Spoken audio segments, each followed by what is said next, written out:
ಎಲ್ಲರಿಗೂ ನಮಸ್ಕಾರ. Wireless PSI Karnataka ಈ ಪ್ಲೇಲಿಸ್ಟ್ ಅಲ್ಲಿ ಇವತ್ತು ನಾವು ಡಿಸ್ಕಸ್ ಮಾಡ್ತಿರುವಂತ ಟಾಪಿಕ್ ಹೆಸರು ಕೆಪಾಸಿಟರ್ ಅಂದ್ರೆ ಏನು ಅಂತ. All right, so in previous video we have discussed about the resistor and the problems related to resistor, that is what happens when two resistors are connected in parallel and similarly when they are connected in series, and of course we have discussed about how we can implement these type of problems with the help of Ohm's law, where we will be basically finding the current, voltage and power. Okay, so a 1 hour tutorial which has been already uploaded, and if you have not seen that one, then please check the playlist. You can find the link for same in the description as well.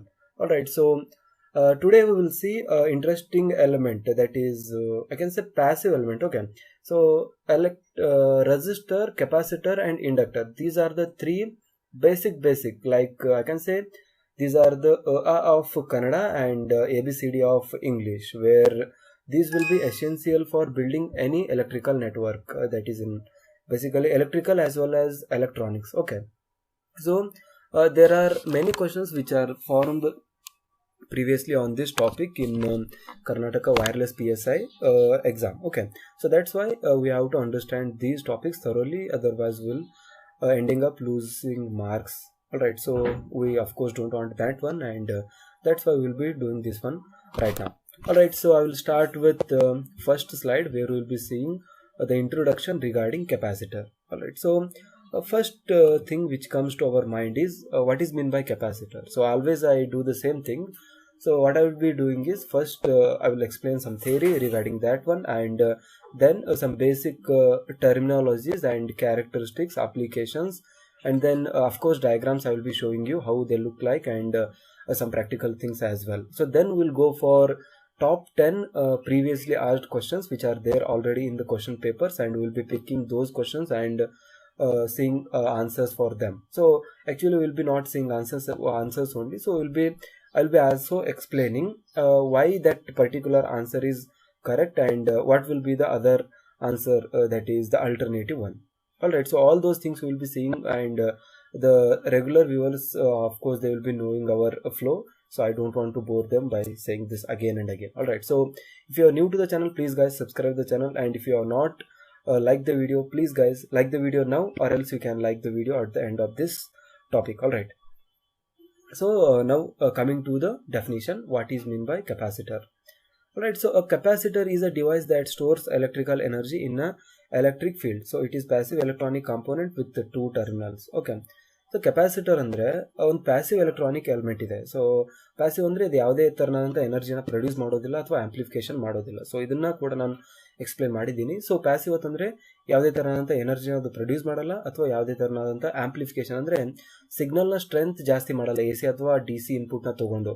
So ಇದು ಎಷ್ಟಿರುತ್ತೋ signal ಅಷ್ಟೇ ಹೊರಗಡೆ ಬರುತ್ತೆ ಅಥವಾ ಕಮ್ಮಿ ಬರುತ್ತೆ, actually ಕಮ್ಮಿ ಬರುತ್ತೆ. So ನೀವು 10 ವೋಲ್ಟ್ ಕೊಟ್ಟರೆ ಬರೋದು 8 ವೋಲ್ಟೇ ಇರುತ್ತೆ, ಯಾಕಂದರೆ 2 ವೋಲ್ಟು ಇದರಲ್ಲಿ ಹಾಳಾಗುತ್ತೆ, ಅಂದರೆ ಇದು ಹೋಗುತ್ತೆ, ಡೆಸಿಪೇಷನ್ ಇರುತ್ತೆ ಇದರಲ್ಲಿ. ಆಲ್ರೈಟ್, ಸೊ ರೆಸಿಸ್ಟರಲ್ಲಿ ಇರುತ್ತೆ, ಸಿಮಿಲರ್ಲಿ ಕೆಪಾಸಿಟರಲ್ಲಿ ಕೂಡ ಸ್ವಲ್ಪ ಡೆಸಿಪೇಷನ್ ಇರುತ್ತೆ. ಇನ್ನೊಂದು ರೆಸಿಸ್ಟೆನ್ಸ್ ಇರುತ್ತಲ್ಲ ಕೆಪಾಸಿಟರ್, ಅದರಿಂದ ಡೆಸಿಪೇಷನ್ ಆಗ್ತಾ ಇರುತ್ತೆ. ಸೊ ಇದಕ್ಕೆ 2 ಟರ್ಮಿನಲ್ ಇದೆ ಅಫ್ಕೋರ್ಸ್. ಓಕೆ, ಸೊ ದೆನ್ ಇದೆ ಗೈಸ್. ಸೊ ಕೆಪಾಸಿಟರ್ ಅಂದರೆ ಆಲ್ಮೋಸ್ಟ್ ಫಸ್ಟ್ ಮೇನ್ ಥಿಂಗ್ ನಮ್ಮ ಮೈಂಡಲ್ಲಿ ಬರೋದಂದರೆ ಇದು ಎನರ್ಜಿಯನ್ನು ಸ್ಟೋರ್ ಮಾಡುತ್ತೆ, ಇದು ಎಲೆಕ್ಟ್ರಿಸಿಟಿಯನ್ನು ಸ್ಟೋರ್ ಮಾಡುತ್ತೆ. Okay, so that's about the basic definition about capacitor, what is mean by that one. Then coming to the next topic, that is types of capacitors ಅಂತ. ಸೊ ಎಷ್ಟು ಟೈಪ್ ಇದೆ ಕೆಪಾಸಿಟರ್ಸಲ್ಲಿ? ಸೊ ಮೇನ್ ಟೈಪ್ಸ್ ಅಂದರೆ guys ಅದರಲ್ಲಿ ತುಂಬ varieties ಬರುತ್ತೆ. ಅಂದರೆ ಅವುಗಳು ಕನ್ಸ್ಟ್ರಕ್ಟ್ ಮಾಡಿರೋ ಒಂದು ಮೆಥಡ್ ಇರುತ್ತಲ್ಲ ಅಥವಾ ಮಟೀರಿಯಲ್ ಇರುತ್ತಲ್ಲ, ಅದ್ರ ಮೇಲೆ ಡಿಪೆಂಡ್ ಆಗಿರುವಂಥ ತುಂಬ ಸಾಕಷ್ಟು ವೆರೈಟೀಸ್ ಅದರಲ್ಲಿ ಬರುತ್ತೆ. ಬಟ್ ಅದನ್ನು ನಾನು ಟೈಪ್ ಅನ್ನೋಕ್ಕಿಂತ ಅದರಲ್ಲಿರುವಂಥ ವೆರೈಟೀಸ್ ಅಂತ ನಾನು ಹೇಳ್ಬೋದು. ಓಕೆ, ಸೊ ಬೇಸಿಕ್ ಆಗಿ 2 ಟೈಪ್ ಬರೋದು ಇದರಲ್ಲಿ. ಒಂದು ಪೋಲಾರ್ ಕೆಪಾಸಿಟರ್ ಅಂತ ಇರುತ್ತೆ, ಇನ್ನೊಂದು ನಾನ್ ಪೋಲಾರ್ ಕೆಪಾಸಿಟರ್ ಅಂತ ಇರುತ್ತೆ. ಸೊ ಏನು ಪೋಲಾರ್ ಕೆಪಾಸಿಟರ್ ಅಂದರೆ? ಪೋಲಾರ್ ಕೆಪಾಸಿಟರ್ ಅಂದರೆ ಓಕೆ, ಸೊ ಪೋಲಾರ್ ಕೆಪಾಸಿಟರ್ ಅಂದರೆ ಏನಿರುತ್ತೆ, ಇದರಲ್ಲಿ ನಾವು 2 ಟರ್ಮಿನಲ್ ಇರುತ್ತಲ್ಲ ಕೆಪಾಸಿಟರ್ಗೆ, ಪಾಸಿಟಿವ್ ಮತ್ತು ನೆಗೆಟಿವ್ ಅಂತ ನಾವು ಡಿಫ್ರೆನ್ಶಿಯೇಟ್ ಮಾಡ್ಬೋದು. ಅದರಲ್ಲಿ ಡಿಫ್ರೆನ್ಶಿಯೇಷನ್ ಇರುತ್ತೆ, ಅಂದರೆ ಇದು ಪಾಸಿಟಿವ್ ಇದೆ, ಇದು ನೆಗೆಟಿವ್ ಇದೆ ಅಂತ ಹೇಳ್ಬೋದು. But in case of non polar capacitor ಇದರಲ್ಲಿ ಯಾವುದೇ ಥರನಾದಂಥ ಡಿಫ್ರೆನ್ಶಿಯೇಷನ್ ಇರಲ್ಲ, ಅಂದರೆ ಇದು ಪಾಸಿಟಿವ್ ಟರ್ಮಿನಲ್, ಇದು ನೆಗೆಟಿವ್ ಟರ್ಮಿನಲ್ ಅಂತ ನಾವು ಹೇಳೋಕೆ ಆಗಲ್ಲ.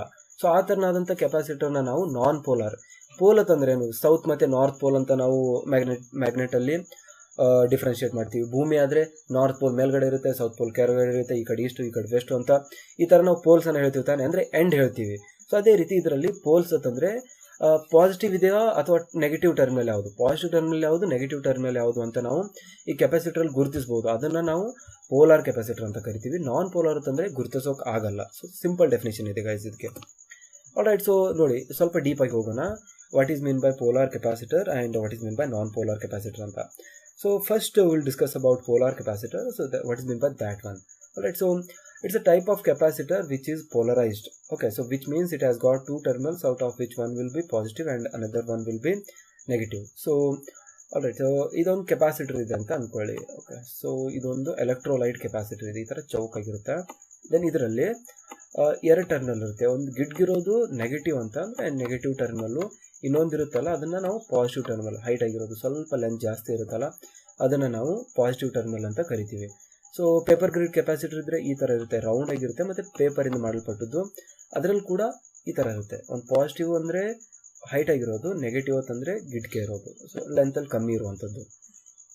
So if we connect this type of capacitor in a wrong direction then it may get damaged ಅಂತ. ಅಂದರೆ ನನ್ನ ಹತ್ರ ಒಂದು ಬ್ಯಾಟ್ರಿ ಇದೆ. ಓಕೆ, ಸೊ ಅದರಲ್ಲಿ ಎರಡು ಟರ್ಮಿನಲ್ ಇರುತ್ತೆ, ನಮಗೆಲ್ಲರಿಗೂ ಗೊತ್ತು. ಒಂದು ಪಾಸಿಟಿವ್ ಟರ್ಮಿನಲ್ ಅಂದರೆ ಹೈಟ್ ಆಗಿರೋದು, ಇನ್ನೊಂದು ನೆಗೆಟಿವ್ ಟರ್ಮಿನಲ್ ಅಂದರೆ ಗಿಡ್ಕಿರೋದು, ಲೆಂತಲ್ಲಿ ಕಮ್ಮಿ ಇರೋದು. ಸೊ ನಾನು ನೆಗೆಟಿವ್ ಟರ್ಮಿನಲ್ ತಂದುಬಿಟ್ಟು ಪಾಸಿಟಿವ್ ಆಫ್ ಬ್ಯಾಟ್ರಿಗೆ ಕೊಟ್ಟು, ಪಾಸಿಟಿವ್ ಟರ್ಮಿನಲ್ ತಂದುಬಿಟ್ಟು ನೆಗೆಟಿವ್ ಆಫ್ ಬ್ಯಾಟ್ರಿಗೆ ಕೊಟ್ಟರೆ ಇದು ಕೆಪಾಸಿಟರ್ ಡ್ಯಾಮೇಜ್ ಆಗುತ್ತೆ, ಅಂದರೆ ಹಾಳಾಗುತ್ತೆ. ಯಾಕಂದರೆ ನಾನು ರಾಂಗ್ ಕನೆಕ್ಷನ್, ರಿವರ್ಸ್ ಕನೆಕ್ಷನ್ ಕೊಟ್ಟಿದ್ದೀನಿ. ಸೊ ಅದರಿಂದ ಈ ಪೋಲಾರ್ ಕೆಪಾಸಿಟರ್ಸಲ್ಲಿ ಕನೆಕ್ಷನ್ ಮಾಡುವಾಗ ತುಂಬಾ ಪ್ರಿಕಾಷನ್ಸ್ ತೊಗೋಬೇಕು. ಯಾಕಂದರೆ ನಾನು ರಾಂಗ್ ಕನೆಕ್ಷನ್ ಒಂದ್ಸತಿ ಕೊಟ್ಟು ಪವರ್ ಆನ್ ಮಾಡಿಬಿಟ್ರೆ ಆವಾಗ ಕೆಪಾಸಿಟರ್ ಡ್ಯಾಮೇಜ್ ಆಗೋಗುತ್ತೆ. ಓಕೆ, ಸೊ ಅದರಿಂದ ಪ್ರಿಕಾಷನ್ಸ್ ತೊಗೊಳ್ಳೋದು ತುಂಬಾ ಇಂಪಾರ್ಟೆಂಟ್ ಇರುತ್ತೆ. ಓಕೆ, ಸೊ ಇದಾಗಿತ್ತು guys basic information regarding polar capacitors. Alright, so ಬೇಸಿಕಾಗಿ ಯೂಸ್ ಮಾಡೋದು ನಾವು ಪೋಲಾರ್ ಕೆಪಾಸಿಟರ್ಸನ್ನೇ ಯೂಸ್ ಮಾಡ್ತೀವಿ. Alright, so then non polar capacitors ಅಂದರೆ ಇದು ಅದರ ಅಪೋಸಿಟ್ ಗೈಸ್. ತುಂಬ ಹೇಳಬೇಕಾದ ಅವಶ್ಯಕತೆ ಏನಿಲ್ಲ ಇದಕ್ಕೆ, ಯಾಕಂದರೆ ಅಪೋಸಿಟ್ ಅಂದರೆ ನಿಮ್ಗೆ ಅರ್ಥ ಆಗುತ್ತೆ. So these type of capacitors R not polarised. That means they don't have positive and negative terminals. So they don't have, this is important, they don't have positive as well as negative terminals here. So we can connect these type of capacitors in either direction. So we can ಇದರಲ್ಲಿ ಹೇಗಿರುತ್ತೆ, ಈ electrolyte ಕೆಪಾಸಿಟರೇ non polar ಇದೆ ಅಂತ ಅಂದ್ಕೊಳ್ಳಿ. So ಅದರಲ್ಲಿ ಎರಡು terminal same ಆಗಿರುತ್ತೆ, same length ಇರುತ್ತೆ. ಸೊ ಆವಾಗ ನೀವು ಹೇಳೋಕ್ಕಾಗಲ್ಲ ಇದರಲ್ಲಿ ಯಾವುದು ಪಾಸಿಟಿವ್ ಟರ್ಮಿನಲ್ ಯಾವುದು ನೆಗೆಟಿವ್ ಅಂತ. ಸೊ ಅದರಲ್ಲಿ ಯಾವುದೇ ಥರದಂಥ ಡಿಫ್ರೆನ್ಷಿಯೇಷನ್ ಇರಲ್ಲ. ನೀವು ಹೇಗಾದರೂ ಕನೆಕ್ಟ್ ಮಾಡ್ಬೋದು, ಪಾಸಿಟಿವ್ ಆಗಿ ನೆಗೆಟಿವ್ ಮಾಡಿ, ನೆಗೆಟಿವ್ ಆಗಿ ಪಾಸಿಟಿವ್ ಮಾಡಿ, ಅಥವಾ ಪಾಸಿಟಿವ್ ಮಾಡಿ, ನೆಗೆಟಿವ್ ಮಾಡಿ. ಸೊ ಯಾವುದೇ ಥರದಂಥ ಡ್ಯಾಮೇಜ್ ಚಾನ್ಸಸ್ ಇದರಲ್ಲಿ ಇರಲ್ಲ. ಸೊ ಅದರಿಂದ ಸ್ವಲ್ಪ ಸೇಫ್ ಅಂತ ನಾವು ಹೇಳ್ಬೋದು. ರೈಟ್, ಸೊ ಬಟ್ ಪರ್ಫಾರ್ಮೆನ್ಸ್ ಕಮ್ಮಿ ಇರುತ್ತೆ ಗೈಸ್ ಇಬ್ಬರದು.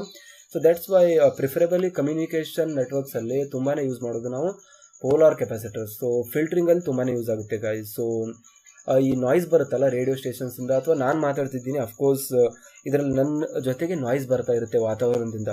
ಅದನ್ನು ರೆಡ್ಯೂಸ್ ಮಾಡೋಕ್ಕೆ ಮೈಕ್ರೋಫೋನ್ ಇರುತ್ತೆ. ಮೈಕ್ರೋಫೋನಿಂದ ನಾವು ಒಂದು ಆಡಸಿಟಿ ಅಂತ ಸಾಫ್ಟ್ವೇರ್ ಯೂಸ್ ಮಾಡ್ತೀವಿ. ಸೊ ಆ ಸಾಫ್ಟ್ವೇರಲ್ಲೆಲ್ಲ ಕೂಡ ಯೂಸ್ ಮಾಡೋದು ಕೆಪಾಸಿಟರ್ಸನ್ನೇ. ಸೊ ಅದರಲ್ಲಿ ಪರ್ಟಿಕ್ಯುಲರ್ ಫ್ರೀಕ್ವೆನ್ಸಿಯನ್ನು ನಾವು ನಾಯ್ಸ್ ಅಂತ ಐಡೆಂಟಿಫೈ ಮಾಡಿ ಅದನ್ನು ರಿಮೂವ್ ಅಂತ ಮಾಡಿದಾಗ ಆ ಫ್ರೀಕ್ವೆನ್ಸಿಯನ್ನು ರಿಮೂವ್ ಮಾಡೋಕ್ಕೆ ಹಿಂದಿನ ಕಾಲದಲ್ಲಿ, ಇವಾಗೆಲ್ಲ ಡಿಜಿಟಲ್ ಆಗಿದೆ, ಬಟ್ ಅವಾಗ ಯೂಸ್ ಮಾಡ್ತಿರೋದು ಕೆಪಾಸಿಟರ್ಸನ್ನೇ. Alright, so this can be used as a filters ಅಂತ ನಾನು ಹೇಳ್ಬೋದು. ಆಲ್ರೈಟ್, ಸೊ ನೆಕ್ಸ್ಟ್ ಟಾಪಿಕ್ ಏನಿದೆ ಗೈಸ್, ವೇರಿಯಸ್ ಕೆಪಾಸಿಟರ್ಸ್ ಅಂತ. ಅಂದರೆ ನಾನು ಆಗಲೇ ಹೇಳಿದೆ ತುಂಬ ವೆರೈಟೀಸ್ ಇದೆ ಕೆಪಾಸಿಟರ್ಸಲ್ಲಿ. ಯಾವ್ದ್ಯಾವ್ದಿದೆ ಅಂತ ನೋಡ್ಕೊಳ್ಳೋಣ. ಸಿರಾಮಿಕ್ ಕೆಪಾಸಿಟರ್ ಅಂತ ಬರುತ್ತೆ ಫಸ್ಟ್ ಒನ್, ಅಂದರೆ ಸಿರಾಮಿಕ್ ಮಟೀರಿಯಲಿಂದ ಪ್ರೊಡ್ಯೂಸ್ ಮಾಡಿರುವಂಥದ್ದು. ಎಲೆಕ್ಟ್ರೋಲೈಟಿಕ್ ಕೆಪಾಸಿಟರ್ ಆಲ್ರೆಡಿ ಹೇಳಿದೆ, ಸ್ಕ್ವೇರ್ ಆಕಾರದಲ್ಲಿರುತ್ತೆ. ಪ್ಲಾಸ್ಟಿಕ್ ಫಿಲ್ಮ್ ಕೆಪಾಸಿಟರ್ಸ್ ಅಂತಂದರೆ ಆ್ಯನೋಡ್ ಮತ್ತು ಕ್ಯಾಥೋಡ್ಗಳ ಮಧ್ಯೆ ಪ್ಲಾಸ್ಟಿಕ್ ಫಿಲ್ಮ್ನ ಇಂಟ್ರೊಡ್ಯೂಸ್ ಮಾಡಿರ್ತಾರೆ. ಮೆಟಲೈಸ್ಡ್ ಫಿಲ್ಮ್ ಅಂತಂದರೆ ಮೆಟಲ್, ಒಂದು ತೆಳು ಹಾಳೆ ಇರುತ್ತಲ್ಲ ಮೆಟಲ್ದು, ಅದನ್ನು ಯೂಸ್ ಮಾಡಿರ್ತಾರೆ. ಫಿಲ್ಮ್ ಫಾಯಿಲ್ ಅಂತ ಇರುತ್ತೆ, ರೌಂಡ್ ಶೇಪಲ್ಲಿ ಇದನ್ನು ರೋಲ್ ಮಾಡಿರ್ತಾರೆ. ದೆನ್ ಇನ್ನೊಂದಿದೆ ಟ್ಯಾಂಟ್ಲಮ್ ಅಂತ, ಅದು ಜಾಸ್ತಿ ರಿಸರ್ಚ್ ಅಂದರೆ ತುಂಬಾ ಕಾಸ್ಟ್ಲಿ ಆಗಿರುವಂಥ ಮಟೀರಿಯಲ್, ಟ್ಯಾಂಟ್ಲಮಿಂದ ಪ್ರೊಡ್ಯೂಸ್ ಮಾಡ್ತಿರುವಂಥದ್ದು. ಸಿಲ್ವರ್ ಮೀಕಾ ಕೆಪಾಸಿಟರ್, ಮೀಕಾ ಅನ್ನೋದು ಇದರಲ್ಲಿ ಇದೊಂದು ಡೈಎಲೆಕ್ಟ್ರಿಕ್ ಮಟೀರಿಯಲ್ ಇದೆ. ಅಂದರೆ ಇದು non conducting material guys. Electric material ಅಂದರೆ ಏನಿರುತ್ತೆ, ಕೆಪಾಸಿಟರ್ ಎರಡು ಪ್ಲೇಟ್ ಇರುತ್ತಾ, ಅದ್ರ ಮಧ್ಯೆ ಇರುವಂಥ ಒಂದು ಮಟೀರಿಯಲ್ನ ನಾವು ಡೈಎಲೆಕ್ಟ್ರಿಕ್ ಮಟೀರಿಯಲ್ ಅಂತ ಕರಿತೀವಿ. ಸೊ ಆಲ್ರೆಡಿ ಹೇಗಿದೆ, ಸೊ ಕೆಪಾಸಿಟರ್ ಅಂದರೆ ಹೀಗಿರುತ್ತೆ ಗೈಸ್. ಸೊ ನಾನು ಇದನ್ನು ಫಸ್ಟ್ ಎಕ್ಸ್ಪ್ಲೇನ್ ಮಾಡಬೇಕಾಗಿತ್ತು ಅನ್ಸುತ್ತೆ. ಕೆಪಾಸಿಟರ್ ಅಂದರೆ ಎರಡು ಪ್ಲೇಟ್ ಇರುತ್ತೆ. ಸೊ ಪ್ಯಾರಲಲ್ ಪ್ಲೇಟ್ ಕೆಪಾಸಿಟರ್ ನಾನು ಎಕ್ಸ್ಪ್ಲೇನ್ ಮಾಡ್ತಿರೋದು. ಇದ್ರ ಮಧ್ಯೆ ಡೈಎಲೆಕ್ಟ್ರಿಕ್ ಮಟೀರಿಯಲ್ನ ಈ ಥರ ತುಂಬಿರ್ತಾರೆ. ಓಕೆ, ಸೊ ಇದೇನಿರುತ್ತೆ, ಒಂದು ಆ್ಯನೋಡ್ ಇರುತ್ತೆ. ಓಕೆ, ಇನ್ನೊಂದಿರೋದು ಕ್ಯಾಥೋಡ್ ಇರುತ್ತೆ. ಸೊ ಇವುಗಳ ಮಧ್ಯೆ ಇದರಲ್ಲಿ ಚಾರ್ಜ್ ಸ್ಟೋರ್ ಆಗುತ್ತೆ, ಯಾಕಂದರೆ ಇವುಗಳಿಗೆ ನಾವು ವೋಲ್ಟೇಜನ್ನು ಅಪ್ಲೈ ಮಾಡಿರ್ತೀವಿ. ಸೊ ಇದೊಂದು ಪಾಸಿಟಿವ್ ಅಂತ, ಇದು ನೆಗೆಟಿವ್ ಅಂತ ಅಪ್ಲೈ ಮಾಡಿದ್ಮೇಲೆ ಇದು ಪಾಸಿಟಿವ್ ಆಗಿ ಚಾರ್ಜ್ ಆಗುತ್ತೆ, ಇದು ನೆಗೆಟಿವ್ ಆಗಿ ಚಾರ್ಜ್ ಆಗುತ್ತೆ. ಸೊ ಆವಾಗ ಇವುಗಳ ಮಧ್ಯೆ ಎಲೆಕ್ಟ್ರಿಕ್ ಫೀಲ್ಡ್ ಉತ್ಪತ್ತಿ ಆಗುತ್ತೆ. ಸೊ ಆ ಎಲೆಕ್ಟ್ರಿಕ್ ಫೀಲ್ಡಿಂದ ಚಾರ್ಜಸ್ಸು ಇಲ್ಲೇ ನಿಂದಿರುತ್ತೆ, ಅಂದರೆ ಈ ಮಟೀರಿಯಲಲ್ಲಿ ಸ್ಟೋರ್ ಆಗುತ್ತೆ. ಸೊ ಅದರಿಂದ ಅಫ್ಕೋರ್ಸ್ ಇದರಲ್ಲೂ ಇರುತ್ತೆ, ಬಟ್ ಜಾಸ್ತಿ ಆಗೋದು ಡೈಎಲೆಕ್ಟ್ರಿಕ್ ಮಟೀರಿಯಲಲ್ಲಿ. ಸೊ ಈ ಚಾರ್ಜಸ್ಸು ಈ ಕಡೆಯಿಂದ ಈ ಕಡೆ ಫ್ಲೋ ಆಗಬಾರ್ದು ಅಂತ ಈ ಡೈಎಲೆಕ್ಟ್ರಿಕ್ ಮಟೀರಿಯಲ್ನ ನಾವು ಯೂಸ್ ಮಾಡ್ತೀವಿ. ಸೊ ಅದು ಚಾರ್ಜಸ್ನ ಫ್ಲೋ ತಡೆಯುತ್ತೆ. ಓಕೆ, ಸೊ ಅದು ಯೂಸ್ ಮಾಡೋದು ನಾವು ಮೇಕಾ. ಸೊ ಇದು ಯಾವುದು ಮೇಕಾ ಮಟೀರಿಯಲ್ ಯೂಸ್ ಮಾಡ್ತೀವಿ, ಯೆಲ್ಲೋ ಕಲರಲ್ಲಿ ಇರುತ್ತೆ ಗೈಸ್. ಆಲ್ರೈಟ್, ಸೊ ನೀವು ಒಂದು ಕೆಪಾಸಿಟರ್ನ ಬಿಚ್ ನೋಡ್ಬೋದು. ಸೊ ಹಳ್ಳಿಯಲ್ಲಿದ್ದರೆ ನಿಮ್ಗೆ ಗೊತ್ತಿರುತ್ತೆ, ಕೆಪಾಸಿಟರ್ನ ಯೂಸ್ ಮಾಡ್ತೀವಿ. 2 ಫೇಸ್ ಕರೆಂಟನ್ನು ನಾವು 3 ಫೇಸಿಗೆ ಕನ್ವರ್ಟ್ ಮಾಡೋಕ್ಕೆ ಯೂಸ್ ಮಾಡ್ತೀವಿ. ಸೊ ಅದು ಚಾರ್ಜ್ ಡಿಸ್ಚಾರ್ಜ್ ಆಗ್ತಾ ಇರುತ್ತೆ. ಸೊ ಆವಾಗ 3 ಫೇಸಲ್ಲಿ ಕರೆಂಟ್ ಹೋಗ್ತಾ ಇರುತ್ತೆ. So that will be little complicated for theory thing. So ಅದನ್ನು ಎಕ್ಸ್ಪ್ಲೇನ್ ಮಾಡೋದು ಬೇಡ ಇವಾಗ. ದೆನ್ ಸೂಪರ್ ಕೆಪಾಸಿಟರ್ಸ್ ಅಂತ ಯೂಸ್ ಮಾಡ್ತೀವಿ. ಸೊ ಇದಿರುತ್ತಲ್ಲ ಸೂಪರ್ ಟ್ರೈನ್, ಅಂದರೆ ಮ್ಯಾಗ್ನೆಟಿಕ್ ಎಲಿವೇಶನ್ ಮೇಲೆ ನಡೆಯುವಂಥ ಟ್ರೈನ್ ಜಪಾನಲ್ಲಿದೆಯಲ್ಲ, ಸೊ ಆ ಟ್ರೈನ್ಸಲ್ಲೆಲ್ಲ ಸೂಪರ್ ಕೆಪಾಸಿಟರ್ಸನ್ನು ಯೂಸ್ ಮಾಡ್ತೀವಿ. ಸೊ ಫ್ಲಕ್ಸ್ ಕೆಪಾಸಿಟರ್ಸ್ ಕೂಡ ಅಂತೀವಿ ನಾವು ಸೂಪರ್ ಕೆಪಾಸಿಟರ್ನ. Okay, so that's about various capacitors which are present in the market. And then terminologies used in capacitors ಅಂತ. ಸೊ ಒಂದಿಷ್ಟು ಟರ್ಮಿನಾಲಜೀಸ್ ತುಂಬ ನಾವು ಕೇಳ್ಪಡ್ತೀವಿ ಗೈಸ್ ಕೆಪಾಸಿಟರ್ಸಲ್ಲಿ, ಅದೇನಿದೆ ಅಂತ ನೋಡೋಣ. ಓಕೆ, ಫಿಕ್ಸ್ಡ್ ಕೆಪಾಸಿಟರ್ಸ್ ಅಂತ ಒಂದು ಕೇಳ್ತೀವಿ. ಸೊ ಏನಿದೆ ಫಿಕ್ಸ್ಡ್ ಕೆಪಾಸಿಟರ್ಸ್? ಅದ್ರ ನೇಮೇ ಇಂಡಿಕೇಟ್ ಮಾಡೋ ಹಾಗೆ ಇದ್ರ ಕೆಪಾಸಿಟನ್ಸು ಫಿಕ್ಸ್ ಆಗಿರುತ್ತೆ ಗೈಸ್, ಚೇಂಜ್ ಮಾಡೋಕ್ಕಾಗಲ್ಲ. ಕೆಪಾಸಿಟನ್ಸ್ನ ಎದರಲ್ಲಿ ಅಳಿತೀವಿ ನಾವು? ಫ್ಯಾರಡಲ್ಲಿ ಅಳಿತೀವಿ. ಸೊ ಫ್ಯಾರಡೆ ಕಂಡುಹಿಡಿದಿರೋದು. ಸೊ ಅದಕ್ಕೆ ನಾವು ಅದ್ರ ಹೆಸರು ಫ್ಯಾರಡೆ ಅವ್ರ ನಂತರ ಫ್ಯಾರಡಲ್ಲಿ ಅಳಿತಾ ಇದ್ದೀವಿ. ಓಕೆ, ಸೊ ಫ್ಯಾರಡ್ ಅಂದರೆ ಏನಿರುತ್ತೆ? ಅದೊಂದು ಕೆಪಾಸಿಟರ್ನ SI ಯೂನಿಟ್ ಅಂತ. So the capacitors whose value cannot be changed by the end users, ಅಂದರೆ ಮ್ಯಾನುಫ್ಯಾಕ್ಚರ್ ಯಾರು ಮಾಡ್ತಿರ್ತಾರೋ ಕಂಪ್ನಿಯಲ್ಲಿ, ಸೊ ಅವರೇ ಫಿಕ್ಸ್ ಮಾಡ್ತಾರೆ ಇದ್ರ ವ್ಯಾಲ್ಯೂ ಇಷ್ಟಿದೆ ಅಂತ. ಸೊ ನಾನು ಅದನ್ನು ತಂದುಬಿಟ್ಟು ಇಲ್ಲಿ ವ್ಯಾಲ್ಯೂನ ಚೇಂಜ್ ಮಾಡ್ತೀನಿ ಅಂದರೆ ಅದು ಸಾಧ್ಯ ಇಲ್ಲ, ಯಾಕಂದರೆ ಅದ್ರ ವ್ಯಾಲ್ಯೂ ಆಲ್ರೆಡಿ ಫಿಕ್ಸ್ಡ್ ಆಗಿದೆ. ಅವ್ರು ಏನು ಹೇಳಿದಾರೋ 10 ಮೈಕ್ರೋಫ್ಯಾರಡ್ ಇದೆ ಅಂದರೆ ಅದು ನಷ್ಟ ಆಗುವವರೆಗೂ 10 ಮೈಕ್ರೋಫ್ಯಾರಡೇ ಇರುತ್ತೆ, ಅದನ್ನು ನಾನು ಚೇಂಜ್ ಮಾಡೋ ಹಾಗಿಲ್ಲ. ಅದನ್ನು ಫಿಕ್ಸ್ಡ್ ಕೆಪಾಸಿಟರ್ ಅಂತ ಕರಿತೀವಿ. So example paper capacitors, electrolyte capacitors, paper grid capacitors and of course many more capacitors are there. So ಜಾಸ್ತಿ ಮಾರ್ಕೆಟಲ್ಲಿರೋದು ಫಿಕ್ಸ್ ಕೆಪಾಸಿಟರ್ಸೇ ಗಾಯ್ಸ್. ಸೊ ತುಂಬ ಟಿಪಿಕಲ್ ಅಪ್ಲಿಕೇಶನ್ಸಲ್ಲಿ ಮಾತ್ರ ನಾವು ಆಮೇಲೆ ವೇರಿಯಬಲ್ ಕೆಪಾಸಿಟರ್ಸಿಗೆ ಹೋಗ್ತೀವಿ. ಆಲ್ರೈಟ್, ಸೊ ನೆಕ್ಸ್ಟ್ ಇರೋದು ವೇರಿಯಬಲ್ ಕೆಪಾಸಿಟರ್. ಸೊ ಇದು ಫಿಕ್ಸ್ಡ್ ಕೆಪಾಸಿಟರ್ನ ಅಪೋಸಿಟ್ ಆಗಿರುವಂಥದ್ದು ವೇರಿಯಬಲ್ ಕೆಪಾಸಿಟರ್. ಸೊ ನೀವು ಆಲ್ರೆಡಿ ನೇಮ್ ನೋಡಿದ ಹಾಗೆ ನಿಮಗೆ ಅರ್ಥ ಆಗಿರ್ಬೋದು ಏನಿರ್ಬೋದು ವೇರಿಯಬಲ್ ಕೆಪಾಸಿಟರ್ ಅಂದರೆ ಅಂತ. The capacitors whose value can be changed by the end user ಅಂತ. ಸೊ ಈ ಕೆಪಾಸಿಟರ್ನ ವ್ಯಾಲ್ಯೂನ ಎಂಡ್ ಯೂಸರ್ ಚೇಂಜ್ ಮಾಡ್ಬೋದು. ಸೊ ಲೈಕ್ ಹೇಗೆ ಟ್ರಿಮ್ಮರ್ ಕೆಪಾಸಿಟರ್ ಅಂತ ಬರುತ್ತೆ ಗೈಸ್. ಆ್ಯಂಡ್ ನೀವು ಟ್ರಿಮ್ಮರ್ ಕೆಪಾಸಿಟರ್ ಬಗ್ಗೆ ಜಾಸ್ತಿ ಗೊತ್ತಿಲ್ಲ ಅಂದರೆ ನಾನು ಡಿಸ್ಕ್ರಿಪ್ಷನಲ್ಲಿ ಲಿಂಕ್ ಕೊಡ್ತೀನಿ. ಸೊ ಆಲ್ರೆಡಿ ಒಂದು ವೀಡಿಯೋನ ನಾವು ಟ್ರಿಮ್ಮರ್ ಕೆಪಾಸಿಟರ್ ಮೇಲೆ ಅಪ್ಲೋಡ್ ಮಾಡಿದ್ದೀವಿ. ಸೊ ಅದರಲ್ಲಿ ನಾನೇ ಯೂಸ್ ಮಾಡಿರುವಂಥ ಒಂದು ಕೆಪಾಸಿಟರ್ನ ನಾನು ವೀಡಿಯೋ ಮಾಡಿದ್ದೀನಿ. ಸೊ ಅದ್ರ ಮೇಲೆ ತುಂಬಾ ಹೇಗಿರುತ್ತೆ ಕೆಪಾಸಿಟರ್, ಹೇಗೆ ಅದರ ರೆಸಿಸ್ಟೆನ್ಸ್ನ ಚೇಂಜ್ ಮಾಡ್ತೀವಿ, ಸೊ ಎಲ್ಲದನ್ನು ಯೂಸ್ ಮಾಡ್ತೀವಿ ಅಂತ ಪ್ರಾಕ್ಟಿಕಲಾಗಿ ನಿಮಗೆ ಮಾಡಿ ತೋರಿಸಿದ್ದೀನಿ. ಸೊ ಆ ವಿಡಿಯೋನ ನೀವು ನೋಡಿಲ್ಲ ಅಂದರೆ ಡಿಸ್ಕ್ರಿಪ್ಷನ್ ಚೆಕ್ ಮಾಡಿ ಗೈಸ್, ನಾನು ನಿಮಗೆ ಲಿಂಕ್ ಕೊಡ್ತೀನಿ. ಸೊ ಅದನ್ನು ನೋಡಿಬಿಟ್ಟು ನೀವು ತುಂಬ ಈಸಿಯಾಗಿ ಮತ್ತು ತುಂಬ ಇಂಟ್ರೆಸ್ಟಿಂಗ್ ಆಗಿ ಅದನ್ನು ಅರ್ಥ ಮಾಡ್ಕೋಬೋದು. ಸೊ ಅದಕ್ಕೆ ಎಕ್ಸಾಂಪಲ್ ಇರೋದು ಟ್ರಿಮ್ಮರ್ ಕೆಪಾಸಿಟರ್ ಅಂತ. ಸೊ ಇದೊಂದು 3 ಟರ್ಮಿನಲ್ ಕೆಪಾಸಿಟರ್ ಇರುತ್ತೆ ಗೈಸ್. ಅದರಲ್ಲಿ ಒಂದು ನಾಚ್ ಕೊಟ್ಟಿರ್ತಾರೆ. ಸೊ ಆ ನಾಚನ್ನು ನಾವು ಟ್ವಿಸ್ಟ್ ಮಾಡೋದ್ರಿಂದ ಆ್ಯಂಟಿ ಕ್ಲಾಕ್ ವೈಸಲ್ಲಿ ಮಾಡಿದ್ರೆ ರೆಸಿಸ್ಟೆನ್ಸ್ ಕಮ್ಮಿ ಆಗುತ್ತೆ, ಕೆಪಾಸಿಟನ್ಸ್ ಕಮ್ಮಿ ಆಗುತ್ತೆ, ಮತ್ತು ಕ್ಲಾಕ್ ವೈಸಲ್ಲಿ ಮಾಡಿದ್ರೆ ಕೆಪಾಸಿಟನ್ಸ್ ಜಾಸ್ತಿ ಆಗುತ್ತೆ. ಓಕೆ, ಸೊ ಆ ಥರ ಮಾಡೋದ್ರಿಂದ ಇದನ್ನು ವೇರಿಯಬಲ್ ಕೆಪಾಸಿಟರ್, ಯಾಕಂದರೆ ಇದ್ರ ಕೆಪಾಸಿಟರ್ನ ಚೇಂಜ್ ಮಾಡ್ತಾ ಇದ್ದೀನಿ ನಾನು. ಓಕೆ, ಸೊ ಇದನ್ನ ಎಲ್ಲಿ ಯೂಸ್ ಮಾಡ್ತೀವಿ? ಟ್ಯೂನ್ಡ್ ಸರ್ಕ್ಯೂಟ್ಸ್ ಅಂತ ಇರುತ್ತೆ ಗೈಸ್. ಅಂದರೆ ಪರ್ಟಿಕ್ಯುಲರ್ ಫ್ರೀಕ್ವೆನ್ಸಿಯನ್ನು 50 ಮೆಗಾಹರ್ಟ್ಜ್ ಜನರೇಟ್ ಆಗ್ತಿದೆ ಅಂದರೆ ಅದಕ್ಕೊಂದು ಟ್ಯಾಂಕ್ ಸರ್ಕ್ಯೂಟ್ ಅಂತ ಇರುತ್ತೆ. ಅದರಲ್ಲಿ ಇಂಡಕ್ಟರು ಮತ್ತು ಕೆಪಾಸಿಟರು ಪ್ಯಾರಲಲ್ ಆಗಿ ಕನೆಕ್ಟ್ ಆಗಿರುತ್ತೆ. ಸೊ ಇಂಡಕ್ಟರ್ ಮತ್ತು ಕೆಪಾಸಿಟರ್ ಫಾರ್ಮ್ ಆಗಿರೋದೇ ಆಸಿಲೇಟರ್ ಅಂತ ಕರಿತೀವಿ ನಾವು ಬೇಸಿಕಲಿ. ಸೊ ಆಸಿಲೇಟರ್ ಏನು ಮಾಡುತ್ತೆ? Like I said it will be generating the frequency. So ಆ ಫ್ರೀಕ್ವೆನ್ಸಿ ಜನರೇಟ್ ಮಾಡುವಂಥ ಒಂದು ಸರ್ಕ್ಯೂಟ್ನೇ, ಒಂದು ಆಸಿಲೇಟರ್ನೇ ನಾವು ಟ್ಯಾಂಕ್ ಸರ್ಕ್ಯೂಟ್ ಅಂತ ಕರಿತೀವಿ ಅಥವಾ ಟ್ಯೂನ್ಡ್ ಸರ್ಕ್ಯೂಟ್ ಅಂತ ಕರಿತೀವಿ. ಆಲ್ ರೈಟ್,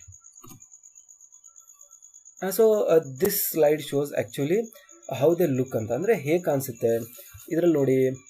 ಫಸ್ಟ್ ಒನ್ ಇರೋದು ಪೇಪರ್ ಕೆಪಾಸಿಟರು. ಸೊ ಇದು ನಾನ್ ಪೋಲರೈಸ್ಡ್ ಇದೆ. ಸೊ ನೀವು ನೋಡಿ 2 ಟರ್ಮಿನಲ್ ಸೇಮ್ ಇದೆ.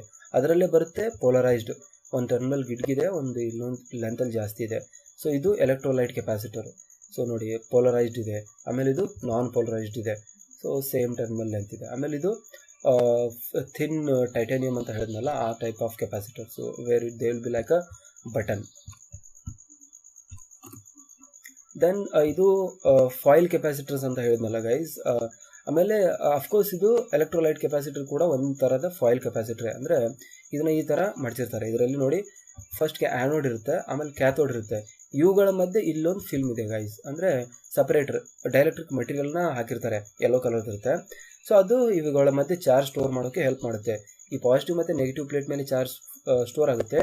ಅದು ಕಂಬೈನ್ ಆಗದ ಹಾಗೆ, ಯಾಕಂದರೆ ಪಾಸಿಟಿವ್ ನೆಗೆಟಿವ್ ಅಟ್ರಾಕ್ಟ್ ಮಾಡ್ಕೊಳ್ತಾ ಇರುತ್ತೆ, ಅದನ್ನು ಯಾರಾದರೂ ತಡಿಬೇಕಲ್ವಾ. ಸೊ ಆ ತಡಿಯುವಂಥ ಏಜೆಂಟ್ನೇ ನಾವು ಸಪ್ರೇಟರ್ ಅಥವಾ ಡೈಎಲೆಕ್ಟ್ರಿಕ್ ಮಟೀರಿಯಲ್ ಅಂತ ಕರಿತೀವಿ.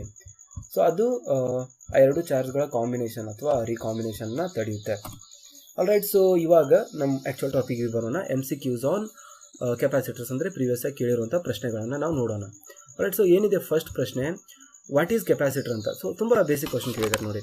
So what is capacitor? Element which stores the charge, element which produces the charge, element which uses charge, none of these ಅಂತ. So element which stores the charge ಅನ್ನೋದು ಸರಿಯಾದಂಥ ಉತ್ತರ ಇದಕ್ಕೆ ಆಗುತ್ತೆ. That is option A. Then capacitor stores the charge with the help of dash ಅಂತ. Plates, dielectric material, electric field, none of the above ಅಂತ. So basic ಆಗಿದ್ದು ಎಲ್ಲವನ್ನೂ use ಮಾಡುತ್ತೆ. Dielectric material, electric field, none of the above ಅಂತ ನಾನು ಹೇಳಬಾರ್ದು. All right, so ಪ್ಲೇಟ್ಸನ್ನು ಬೇಸಿಕ್ಕಾಗಿ ತುಂಬ importance ನಾವು ಕೊಡ್ತೀವಿ, ಯಾಕಂದರೆ ಪ್ಲೇಟ್ಸ್ ಏರಿಯಾ ಜಾಸ್ತಿ ಆದಂಗೆ ಕೆಪಾಸಿಟನ್ಸ್ ವ್ಯಾಲ್ಯೂ ಜಾಸ್ತಿ ಆಗ್ತಾ ಹೋಗುತ್ತೆ. ಸೊ ಇದರಲ್ಲಿ ನೋಡಿ, the capacitor allows dash but blocks dash ಅಂತ. ಸೊ ತುಂಬ ನೋಡಿ ಹೇಗಿದೆ, ಕೆಪಾಸಿಟರ್ ಯಾವುದನ್ನು ಅಲೋ ಮಾಡುತ್ತೆ ಮತ್ತು ಯಾವುದನ್ನು ಬ್ಲಾಕ್ ಮಾಡುತ್ತೆ. ಸೊ ಅದು DC ಅನ್ನು ಅಲೋ ಮಾಡುತ್ತೆ ಮತ್ತು AC ಅನ್ನು ಬ್ಲಾಕ್ ಮಾಡುತ್ತೆ. ಸೊ ಅದರಿಂದ ಅದನ್ನು ಕಮ್ಯುನಿಕೇಷನ್ ನೆಟ್ವರ್ಕ್ಸಲ್ಲಿ ತುಂಬಾ ಯೂಸ್ ಮಾಡ್ತೀವಿ. Okay, so that's about third question.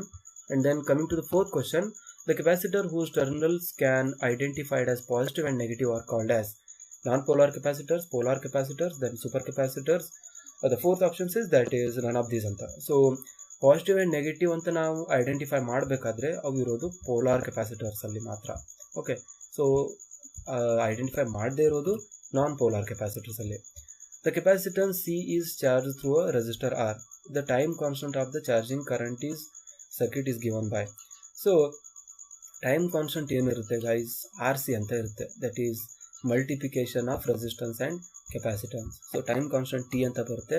So ಆಸಿಲೇಷನ್ಸಲ್ಲಿ ತುಂಬಾ ಯೂಸ್ ಆಗುತ್ತೆ, ಬಟ್ ನಾವು ಜಾಸ್ತಿ ಡೀಪಲ್ಲಿ ಅದಕ್ಕೆ ಹೋಗೋದು ಬೇಡ, ಯಾಕಂದರೆ ಡೆರಿವೇಷನ್ಸ್ ಎಲ್ಲ ಇರುತ್ತೆ, ಈಕ್ವೇಷನ್ ಎಲ್ಲ ಇರುತ್ತೆ. Okay, so moving on to the sixth question, the capacitor value of 1 pico farad is equal to. So ಇದರಲ್ಲಿ ಫ್ಯಾರಡ್ ಓಕೆ ಗೊತ್ತು, SI ಯೂನಿಟು. ಇದು ಪೀಕೋ ಅಂತ ಏನೋ ಬಂದಿದೆ, P ಅಂತ ಬರೆದಿದೆ, ಅದನ್ನು ಪೀಕೋ ಅಂತ ನಾನು ಓದ್ತಿದ್ದೀನಿ. ಓಕೆ, ಸೊ ಇದು SI ಯೂನಿಟ್ಸ್ಗಳ ಟ್ರಾನ್ಸ್ಲೇಷನಲ್ಲಿ ಬರುತ್ತೆ ಗೈಸ್. ಪೀಕೋ ಅಂತಂದರೆ 10 to the power -12 ಅಂತ, ಮಿಲಿ ಅಂತಂದರೆ 10 to the power -3, ಆಮೇಲೆ ಕಿಲೋ ಅಂತಂದರೆ 10 to the power +3, ಸೆಂಟಿ ಅಂತಂದರೆ 10 to the power +2 ಅಂತ. ಓಕೆ, ಸೊ ಈ ಥರ ಬರುತ್ತೆ. ನ್ಯಾನೋ ತಂದರೆ 10 to the power -9 ಅಂತ ಬರುತ್ತೆ.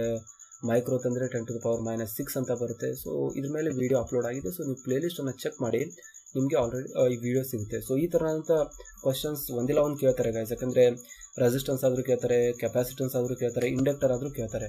So 1 Henry is equal to how much, 1 zeta Henry is equal to how much, 1 mega ohm is equal to how much ಅಂತ ತುಂಬ ಕ್ವಶನ್ಸ್ ಅರೈಸ್ ಆಗ್ತಾ ಇರುತ್ತೆ. ಸೊ ನೀವು ಅದ್ರ ಮೇಲೆ ಗಮನ ಹರಿಸಬೇಕು.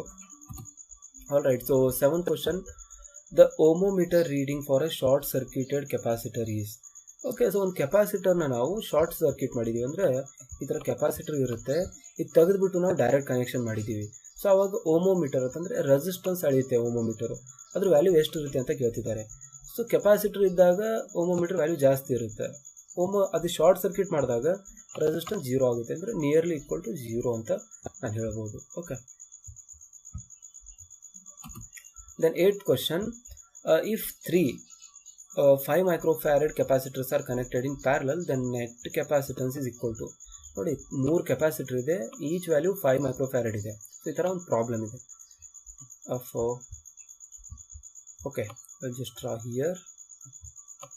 ಇದು 1ನೇ ಕೆಪಾಸಿಟರ್ ಇದೆ, ಇದು 2ನೇ ಕೆಪಾಸಿಟರ್ ಇದೆ, ಮತ್ತು ಇದು 3ನೇ ಕೆಪಾಸಿಟರ್. ಈ ಥರ 3 ಕೆಪಾಸಿಟರು ಪ್ಯಾರಲಲ್ ಆಗಿ ಕನೆಕ್ಟ್ ಆಗಿದೆ. ಓಕೆ, ಸೊ ಅವಾಗ ಟೋಟಲ್ ಕೆಪಾಸಿಟನ್ಸ್ ಏನಿರುತ್ತೆ ಅಂತ ಕೇಳ್ತಿದ್ದಾರೆ. Total C will be equal to addition of these 3 capacitors. And ಎಷ್ಟಿದೆ ವ್ಯಾಲ್ಯೂ? 5 ಇದೆ, ಇದಕ್ಕೂ ಕೂಡ 5 ಇದೆ, ಇದಕ್ಕೂ ಕೂಡ 5 ಇದೆ. ಅದಂದರೆ 5 + 5 10, 10 + 5 15. ಸೊ ಟೋಟಲ್ ಎಷ್ಟಿರುತ್ತೆ? 15 ಇರುತ್ತೆ. ಸೊ ನೀವು ಅಬ್ಸರ್ವ್ ಮಾಡ್ಬೋದು ಗೈಸ್, ನಾನು ರೆಸಿಸ್ಟರ್ ಎಕ್ಸ್ಪ್ಲೇನ್ ಮಾಡುವಾಗ ಏನು ಹೇಳಿದ್ದೆ, 2 ರೆಸಿಸ್ಟರು ಪ್ಯಾರಲಲ್ ಆಗಿದ್ದಾಗ R1 × R2/R1 + R2 ಅಂತ ಯೂಸ್ ಮಾಡ್ತೀವಿ.